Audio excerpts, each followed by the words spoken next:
Hi friends, welcome to civil knowledge Tamil. இன்னைக்கு ஸ்கெட்சப்பில் ஒரு tips பற்றி பார்க்கலாம். அதாவது என்ன அப்படின்னா, நம்ம ஆட்டோகேட் டிராயிங்ஸை வந்து இம்போர்ட் பண்ணுவோம். ஸோ இந்த மாதிரி இம்போர்ட் பண்ணும்போது நம்மளுக்கு இந்த மாதிரி ஒரு ப்ராப்ளம் வந்து உங்களுக்கு அப்பியர் ஆகும். ஸோ இப்போ பார்த்தீங்க அப்படின்னா ஒவ்வொரு லைன்ஸும் ஒவ்வொரு ஆக்சிஸில் இருக்குது. ஒரு மாதிரி நம்ம ஜீரோவில் தான் இம்போர்ட் பண்ணோம். பட் அதோட ஆக்சிஸ்லாம் பார்த்தீங்க அப்படின்னா ஒவ்வொரு எலிவேஷனில் டிஃப்ரெண்ட்டாக இருக்குது. ஸோ இந்த மாதிரி நம்ம டிராயிங்கை இம்போர்ட் பண்ணும்போது இப்படி இருந்துச்சுன்னா நம்ம மாடலிங்கை வந்து கிரியேட் பண்ணுறது ரொம்ப கஷ்டமாக இருக்கும். ஸோ இதுக்கு நம்ம என்ன பண்ணணும் அப்படின்னா, ஃபஸ்ட்டு இந்த டிராயிங்கை இம்போர்ட் பண்ணுறதுக்கு முன்னாடியே இதை வந்து ரெக்டிஃபை பண்ணிடணும். அதாவது ஆட்டோகேட்லேயே இதை வந்து நம்ம சால்வ் பண்ணிடணும். ஸோ அதுக்கு ஆட்டோகேட் போய்க்குங்க. நம்ம கிரியேட் பண்ணுற எல்லா ஆப்ஜெக்ட்டுமே ஆட்டோகேட்லேயும் சரி, ஸ்கெட்சப்லேயும் சரி, நம்ம கிரியேட் பண்ணக்கூடிய மாடல் பண்ணக்கூடிய ஆப்ஜெக்ட் எல்லாமே குளோபல் கோஆர்டினேட்ஸ் வச்சு தான் கிரியேட் பண்ணுறோம்.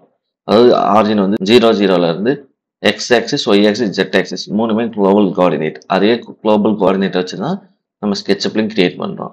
இதில் பார்க்கும்போது நம்மளுக்கு ஜஸ்ட் 2D மட்டும் தான் தெரியும். எக்ஸ் அண்ட் ஒய் ஆக்சிஸ் மட்டும் தான் தெரியும்.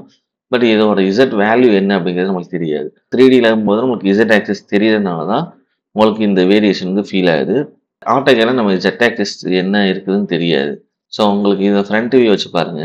இதில் பார்க்கும்போது உங்களுக்கே தெரியும்.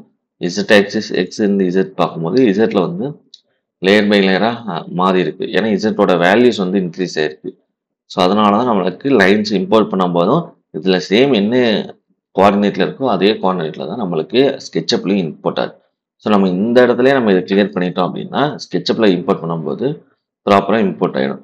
ஸோ அதுக்கு என்ன பண்ணணும் அப்படின்னு பார்த்தீங்கன்னா, எந்த ஆப்ஜெக்ட்லாம் உங்களுக்கு 0லேருந்து மேலே இருக்கோ அதெல்லாம் செலக்ட் பண்ணீங்க அப்படின்னா, அதில் பார்த்தீங்கன்னா பாலிலைன் இருக்கும்போது எலிவேஷன் இருக்கும். எலிவேஷன் பார்த்தீங்கன்னா 25 ஃபீட்னு இருக்குது.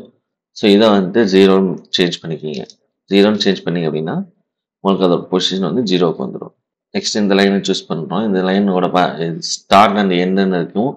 லைன்ஸ் சப்ஜெக்டாக இருந்தால் அதுக்கு ஸ்டார்ட் பொசிஷன் எண்டு பொசிஷன் இருக்கும். ஸோ அது ரெண்டுமே நீங்கள் 0வாக மாற்றிக்கணும். இசட் ஆக்சிஸில் மட்டும் 0வாக சேஞ்ச் பண்ணிக்கணும். அதே மாதிரி பிளாக்குக்கு வந்து பொசிஷன் இசட்னு இருக்கும். ஸோ அதை வந்து நீங்கள் 0ன்னு சேஞ்ச் பண்ணிக்கோங்க. ஸோ இந்த மாதிரி ஒவ்வொன்றையும் சேஞ்ச் பண்ணிக்கலாம். அப்படி இல்லை அப்படின்னா மொத்தமாக செலக்ட் பண்ணி எக்ஸ்ப்ளோர் பண்ணி சிங்கிள் ஆப்ஜெக்டாக வச்சு பண்ணிக்கலாம். இல்லை அப்படின்னா ஒய்க்யூஆர்எக்ஸ் பிளக்கின் நம்ம ஆல்ரெடி பார்த்துருக்கோம். அது மூலமாக ஒய்க்யூஆர்எக்ஸில் செக் அண்ட் கரெக்ட்னு ஒரு ஆப்ஷன் இருக்கும். அதில் கிளியர் ஜெட் ஆக்சிஸ்ன்னு இருக்கும். அதை கொடுத்தீங்க அப்படின்னாலே உங்களுக்கு ஆட்டோமேட்டிக்காக எல்லாமே 0 பொசிஷனுக்கு வந்துடும். ஸோ இதுக்கப்புறம் நீங்கள் இதை சேவ் பண்ணிட்டு இம்போர்ட் பண்ணீங்க அப்படின்னா எல்லா ஆப்ஜெக்ட்டுமே சேம் 0 பொசிஷன்லேயே நம்மளுக்கு கிரியேட் ஆகிருக்கும். ஸோ இப்போ இங்கே பாருங்கள், நம்ம டேரெக்டாக நமக்கு கிரியேட் பண்ண எல்லாமே 0 பொசிஷன்லேயே கிரியேட் ஆயிடுச்சு. ஸோ இந்த மாதிரி நம்ம ஆப்ஜெக்ட் இம்போர்ட் பண்ணும்போதும் அதோட கோஆர்டினேட்ஸ் வந்து எந்த மாதிரி இருக்குது அப்படிங்க தெரிஞ்சுட்டு தான் நம்ம இம்போர்ட் பண்ணணும். அப்படி இம்போர்ட் பண்ணும்போது தான் நம்மளுக்கு கரெக்டான லைன்ஸ் வந்து கிரியேட் ஆகும். ஸோ இதுதான் இன்னைக்கு நம்ம ஸ்கெட்சப் அண்ட் ஆட்டோகேட்ல பார்த்துருக்கக்கூடிய ஒரு டிப்ஸு. நெக்ஸ்ட் வீடியோவில் வேற ஒரு இன்ஃபர்மேஷன் பற்றி பார்க்கலாம். நன்றி, வணக்கம்.